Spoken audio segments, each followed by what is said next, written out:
When it was morning, about verse 66, when it was morning, the religious leaders of the people and the high priests and scholars all got together and brought him before their high council of priests. They said, "Are you the Messiah?" And he answered, "If I said yes, you wouldn't believe me. If I asked what you meant by your question, you wouldn't answer me. So here is what I have to say. From here on, the Son of Man takes his place at God's right hand, the place of power." And they all said, "So you admit your claim to be the Son of God?" "You're the ones who keep saying it," he said. But they had made up their minds. "Why do we need more evidence? We've all heard him as good as say it himself." Verse 1.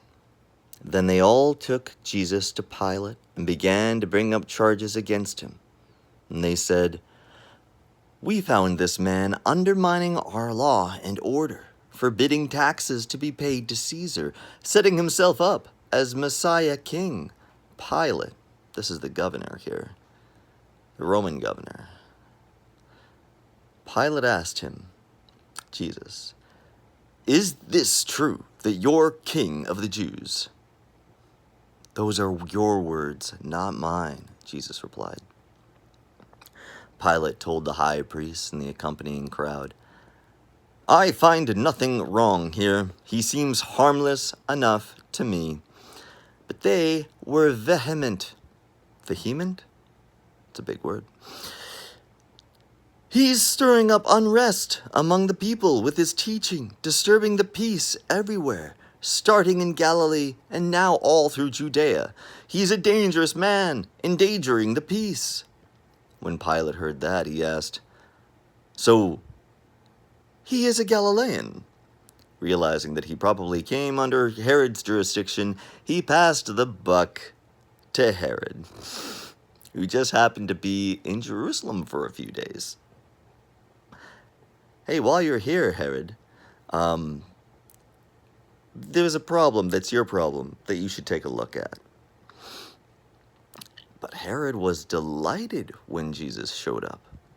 He had wanted for a long time to see Jesus. He'd heard so much about him.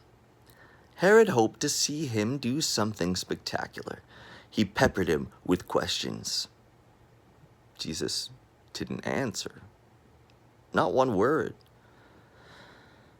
He was resolute. But the high priests and religion scholars were right there with him, saying their piece, strident and shrill in their accusations. Mightily offended, Herod turned on Jesus. His soldiers joined in, taunting and jeering. So then, they dressed him up in an elaborate king costume and sent him back to Pilate. You know, that day, Herod and Pilate became thick as thieves with each other. Always before, they had kept their distance.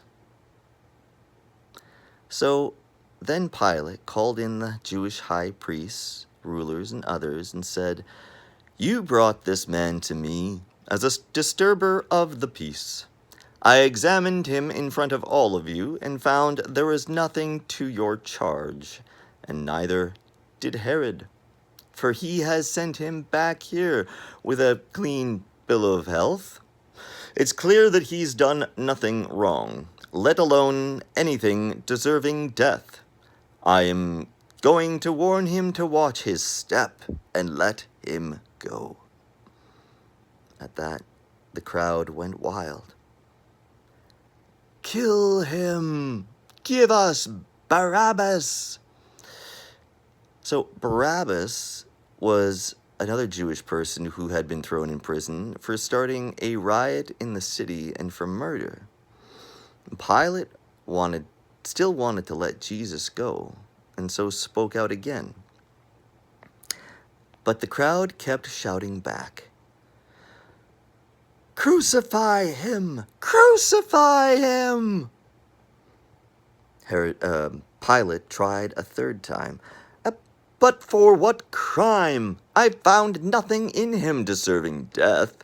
I'm going to warn him to watch his step and let him go. But they kept at it, a shouting mob, demanding that he be crucified. And finally, they shouted him down. Pilate caved in and gave them what they wanted. He released he released the man thrown in prison for rioting and murder, Barabbas, and gave them Jesus to do whatever they wanted.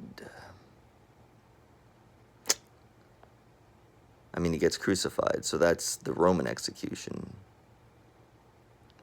Not typically what Jewish people had done prior to this point of history. But either way, gave Jesus over to be executed or whatever. Skull Hill.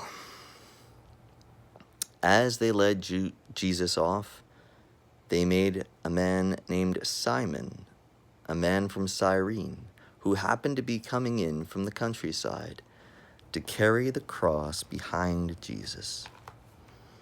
A huge crowd of people followed, along with women weeping and carrying on.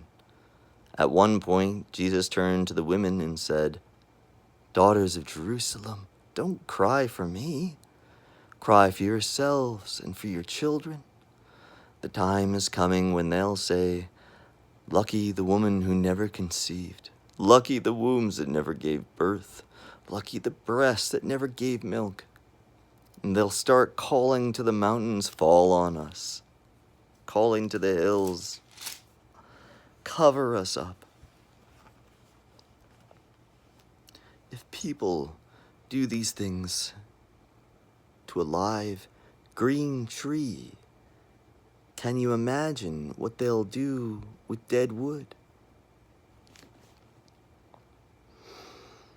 2 others, both criminals, were taken along with him for execution. When they got to the place called Skull Hill, they crucified him, along with the criminals, one on his right, the other on his left. And Jesus prayed, "Father, forgive them. They don't know what they're doing." Dividing up his clothes, they, the soldiers, threw dice for them. The people stood there staring at Jesus, and the ringleaders made faces, taunting. "He saved others. Let's see him save himself. The Messiah of God. Ha! The chosen. Ha!" The soldiers also came up and poked fun at him, making a game of it. They toasted him with sour wine.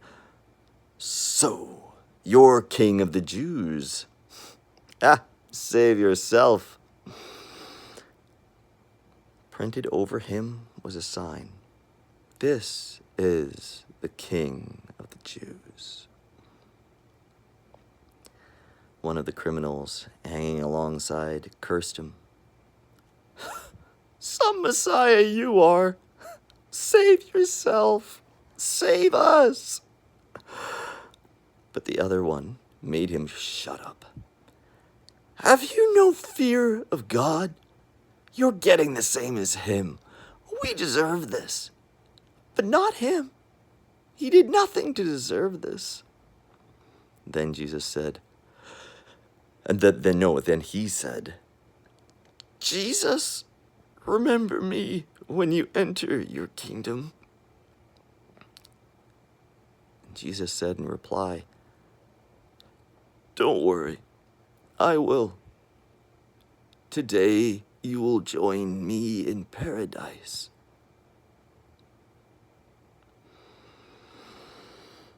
By now it was about noon. The whole earth became dark. The darkness lasting 3 hours. A total blackout. the temple curtains split right down the middle. And Jesus called loudly, "Father, I place my life in your hands." Then he breathed his last.